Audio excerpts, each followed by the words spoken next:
Well, I like to eat every day. So I have a daily eating window. I don't do alternate daily fasting or anything like that. I don't do longer fasts. In fact, I have eaten every single day since 2016. I did do some alternate daily fasting, 4-3, 5-2, some of that, but I like to eat every day. Okay. So I've been at my goal since 2015 in my goal range. And so, like I said, I did some dabbling in the alternate daily fasting in 2016, really for a while, right after the obesity code came out. And then I was like, I just like to eat every day.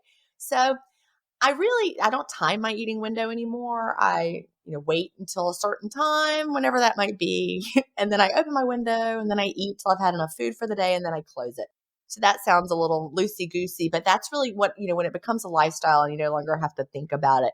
So I probably average 2 to 6 hours most days, probably most days more around 4 or 5 hours in my eating window, but I don't count it. Like I said, it just depends on how busy I am, what I'm doing.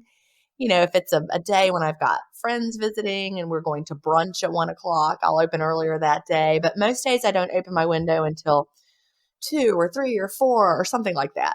It just really is very, very flexible. So I really no longer am like, I never open my window till 5 or I don't have any of that really in my life. I fast clean every day, black coffee, plain water, plain sparkling water till it's time to open my window. Like I said, usually late afternoon, early evening. I eat till I feel like I've had enough for the day. Might look like a snack and then a meal later. And it's just a very flexible way of living. Love it. Yeah, that's actually kind of similar to what I do, at least a lot of the time. Excuse me. For a few years, I used an app to track my time every day because I just liked having the data, and it was kind of fun to see the timer and all that sort of stuff. But then maybe about a year ago, maybe a little bit more, I just decided to take a break from the app, and I just haven't gone back because I found that I didn't really need to worry about it. It was just kind of one more thing to think about. And it's pretty intuitive now. I just kind of wait, usually till the afternoon, like you, and then just kind of open, depending on the day. It's very flexible and just kind of do it that way as well. Yeah, so, like yesterday, it might have been a little longer than normal. I opened at 3 and met a friend for drinks and snacks at 3 and had some drinks and snacks, and then got home and wasn't ready to cook dinner as early as I normally do. So we probably didn't eat dinner till 8. So even so, 3 to 8, that's still not a very long window. I probably ate till 8:30. That was it. And it's very flexible. But again, I don't even think about it. I'm not like, oh, it's a later window today. I just did what I did. And that's when it becomes a true lifestyle. But apps are fabulous for people who are starting off and trying to build the habit. Agreed.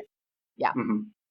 Yeah, I think it's good when you're starting, because when people are starting, they just seem to want so much. They want it to be kind of regimented almost, because they're just not sure how to approach it. It seems like if you don't have any experience, then that makes sense. Someone in the community, they asked a question that was really funny, and it's really true. She's like, now, you said that consistency, I'm reading that consistency is key, but then you also said we should be flexible. So which is it? I'm like, well, you just nailed it. Be flexibly consistent, right? You need to be consistent in that you're fasting every day, but within the paradigm of intermittent fasting, you want to be flexible day to day. So